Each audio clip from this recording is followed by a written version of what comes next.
नई ऑल्ट्रोज में एक्सटीरियर और इंटीरियर वाइज काफ़ी चेंजेस किए गए हैं। प्रेडेसेसर के मुकाबले सिग्निफिकेंट चेंजेस आपको इसमें दिखाई देंगे। नए फीचर्स भी काफ़ी सारे हैं, यानी अगर आप पूरे हैचबैक सेगमेंट में कंपेयर करेंगे तो फीचर्स के मामले में, अपग्रेड्स के मामले में टाटा ने पूरी कोशिश की है ऑल्ट्रोज को एक बेहतरीन ऑफरिंग बनाने में। क्या ये अपने प्लान में सक्सेसफुल रहे हैं वो टूवर्ड्स एंड आपको बताएंगे, लेकिन पहले एक्सटीरियर चेंजेस की बात कर लेते हैं। एक्सटीरियर में काफ़ी सारे चेंजेस हैं, तो पूरी कोशिश टाटा ने की है इसको एक बेहतरीन ऑफरिंग बनाने में। हालांकि टाटा क्या अपने प्लान में सक्सेसफुल रही है ये तो आने वाला वक्त ही बताएगा। हमारे हिसाब से क्या वर्डिक्ट है वो हम आपको आखिर में बताएंगे, लेकिन चेंजेस काफ़ी सारे हैं। एक्सटीरियर के साथ शुरुआत करते हैं तो एक्सटीरियर में आपको नोटिसेबल चेंजेस दिखाई देंगे। आपको ये नई एलईडी हेडलाइट्स मिल रही हैं और इनका जो डिज़ाइन है वो भी काफ़ी डिफरेंट है, थोड़ा अट्रैक्टिव है। आपको स्क्वायर शेप में डिस्टिंग्विश्ड एलिमेंट्स आपको एलईडी हेडलैम्प्स मिलते हैं। ये इंटीग्रेटेड एलईडी डीआरएल्स मिल रहे हैं। नया बम्पर आपको मिल रहा है, यहाँ फॉग लैम्प मिल रहा है। एलईडी डिज़ाइन जिस तरीके का है, जो स्प्लिट डिज़ाइन दिया गया है, सिमिलर स्ट्रैटेजी फॉग लैम्प में भी आपको दिखाई देगी। ये ब्लैक क्लैडिंग फ्रंट में दिखाई दे रही है। अगर आप साइड प्रोफाइल देखेंगे तो यहाँ इसके जो अलॉय व्हील्स हैं उनका डिज़ाइन भी नया है। ये 16 इंच के dual tone alloy wheels company ने दिए हैं। और आगे लेकर चलते हैं आपको साइड प्रोफाइल में जो सबसे बड़ा बदलाव आपको दिखाई देगा, ये इंटरेस्टिंग एडिशन दिखाई देगा, वो है ये फ्लश डोर हैंडल्स। वहीं अगर रेयर की तरफ जाएंगे तो यहाँ आपको नई एलईडी टेल लाइट्स मिलती हैं जिन्हें कनेक्ट करती है ये एलईडी लाइट बार। ये टर्न इंडिकेटर्स आपको मिल रहे हैं। एक्सटेंडेड स्पॉइलर है, डिज़ाइन थोड़ा सा चेंज किया गया है। यहाँ पर एंटीना मौजूद है।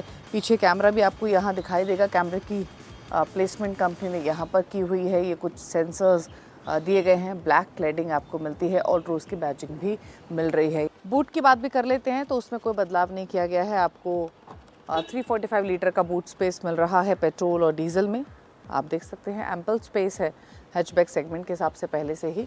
और सीएनजी भी, क्योंकि थोड़ा स्पेस कॉम्प्रोमाइज़ होता है सिलेंडर्स में, लेकिन उसके बावजूद भी टाटा सीएनजी गाड़ी की खासियत यही है कि आपको सीएनजी किट के साथ साथ बूट स्पेस मिल जाता है। और इसमें भी आपको सीएनजी किट के साथ 210 लीटर का बूट स्पेस मिलेगा।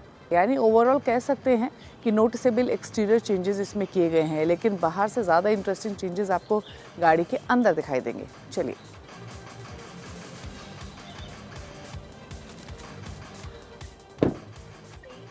तो गाड़ी के इंटीरियर सबसे पहले तो आपको काफ़ी सिमिलर लगेंगे नेक्सॉन और कर्व एसयूवी की तरह। फॉर इंस्टेंस आपको इसमें 2 स्पोक स्टीयरिंग व्हील मिल रहा है जो उन दोनों गाड़ियों में भी मिलता है। 10.25 इंच का डिजिटल इंस्ट्रूमेंट क्लस्टर मिल रहा है। इसमें आपको इनबिल्ट नेविगेशन मिलता है, साथ ही ब्लाइंड स्पॉट मॉनिटरिंग डिस्प्लेज भी मिलते हैं। साथ ही जो एसी के कंट्रोल्स दिए गए हैं वो भी सिमिलर ही हैं जो कि नेक्सॉन और कर्व में आपको मिलते हैं। इसके अलावा अगर आप इसके इंटीरियर्स देखेंगे तो ये आपको फ्रेश फील डेफिनेटली पुराने ऑल्ट्रोज के मुकाबले लेंड करेंगे। क्लीन इंटीरियर्स और क्वालिटी वाइज भी बेहतर दिखाई दे रहे हैं। डुअल टोन थीम पूरी गाड़ी के अंदर आपको दिखाई देगी, ब्लैक और साथ ही ये क्रीमिश या लाइट बेज आप कह सकते हैं। निटेड सीट्स का इनका फैब्रिक का डिज़ाइन है। सीट्स कंफर्टेबल है। एम्पल आपको थाई सपोर्ट मिल रहा है, शोल्डर सपोर्ट मिल रहा है। कुशनिंग भी काफ़ी अच्छी है। स्टोरेज स्पेस के मामले में यहाँ आपको स्टोरेज स्पेस दी गई है, यहाँ थोड़ी स्पेस मौजूद है। वायरलेस चार्जिंग पैड मिल रहा है।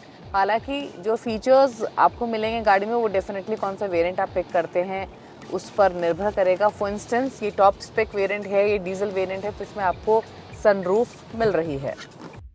बाकी फीचर्स की बात करें तो टच स्क्रीन में आपको एंड्रॉयड ऑटो, एप्पल कारप्ले तो मिलता है ही। टाटा की इन कार कनेक्टिविटी टेक भी मौजूद है। क्रूज कंट्रोल दिया गया है। 8 स्पीकर हरमन ऑडियो सिस्टम है। ऑटोमेटिक हेडलाइट्स और वाइपर्स आपको मिलते हैं। एक इंटरेस्टिंग चीज़ जो आपको नई ऑल्ट्रोज में मिलेगी वो ये कि इसमें हाइट एडजस्टेबल सीट बेल्ट दी गई है और इसके साथ मौजूद है 360 डिग्री कैमरा। इसके अलावा कुछ और चीज़ें प्रिसाइसली मेंशन करें तो आपको 10.25 इंच का डिजिटल ड्राइवर डिस्प्ले मिल रहा है। तमाम इन्फॉर्मेशन इसमें मिलती है ही आपको। यहाँ आपको स्टीयरिंग पर कुछ कंट्रोल्स मिल रहे हैं, बेसिक नेसेसिटी वाले कंट्रोल्स। एक और चीज़ जो कि ऑल्ट्रोज का पहले से हॉलमार्क रहा है वो है आप इसके डोर्स को 90 डिग्री तक ओपन कर सकते हैं। आइए दिखा भी देते हैं। ये देखिए, अच्छा, पहले से ही ऑल्ट्रोज 5 स्टार कार रही है इन टर्म्स ऑफ सेफ्टी, लेकिन कंपनी ने इसके साइड इम्पैक्ट को टेस्ट किया है, उस पर काम किया है और इसको अब और ज़्यादा सेफ़र कार बनाने की कोशिश की है, जो कि एक इंटरेस्टिंग सेफ्टी एलिमेंट ऐड किया गया है नई ऑल्ट्रोज में। सेफ्टी के हिसाब से ऑल्ट्रोज में 6 एयर बैग्स ESP आपको स्टैंडर्ड मिल रहे हैं across the Altroz facelift range. हालांकि जैसे हमने मेंशन किया, जो आउटगोइंग ऑल्ट्रोज है उसमें भी 5 star global and cap safety rating मौजूद है, जो कि इस गाड़ी के साथ भी डेफिनेटली कैरी फॉरवर्ड होती हुई दिखाई देगी और अब साइड इम्पैक्ट पर काम करने के बाद इसको और सेफ बनाया गया है। तो फर्स्ट रो आगे का लुक एंड फील की बात हुई, सेफ्टी की बात हुई, लेकिन अब चलते हैं सेकेंड रो में।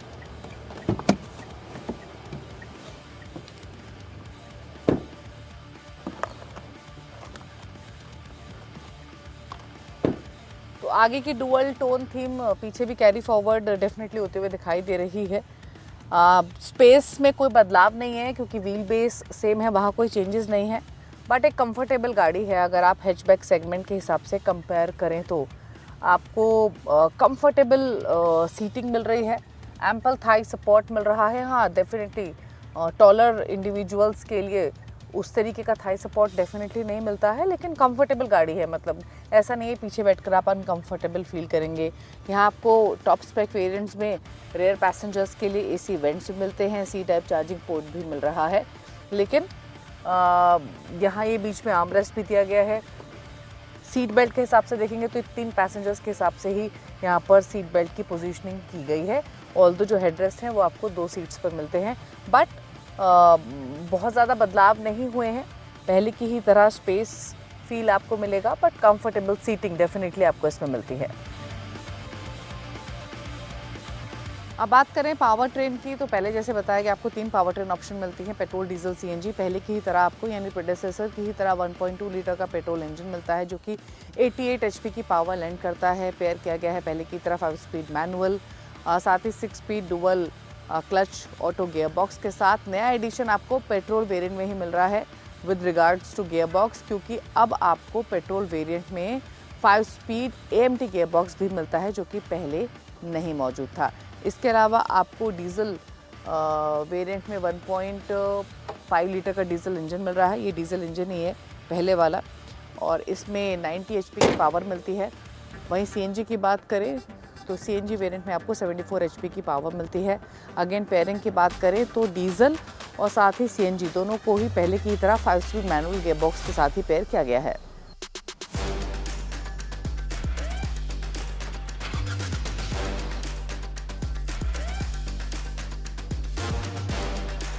तो हम चला रहे हैं डीजल वेरिएंट, जो कि 1.5 लीटर डीजल इंजन है, 90 HP वाला।